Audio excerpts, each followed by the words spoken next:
Salam alaikum à tous.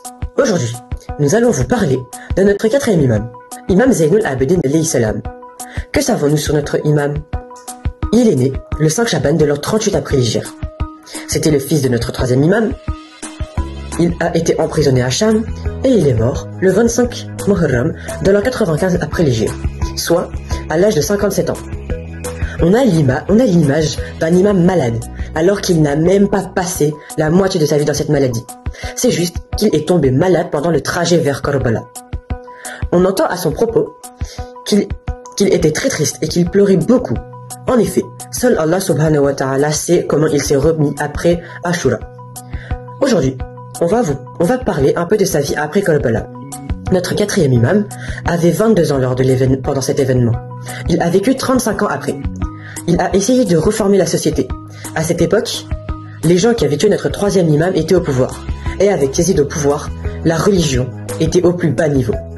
Il fallait redonner vie à l'islam, la véritable religion enseignée par le prophète Mohammed sallallahu alayhi wa sallam. Comment a-t-il réussi? La première chose qu'il fit, c'est d'employer le plus de domestiques chez lui, pour leur apprendre le akhlaq, les bonnes manières, les ahlul bayt. À la fin, les domestiques étaient plus pieux que les soi-disant musulmans. Je vais vous raconter une petite histoire. Un jour, l'imam Zaynul Abidin appela un de ses domestiques. La première fois, il ne répondit pas. La deuxième fois, il ne répondit pas. La troisième fois, il ne répondit toujours pas. C'est qu'au bout de la quatrième fois que le domestique est venu. L'imam Zaynul Abidin lui demanda s'il ne l'avait pas entendu. Le domestique lui dit qu'il l'avait entendu dès la première fois. Mais il voulait voir la grâce de notre imam.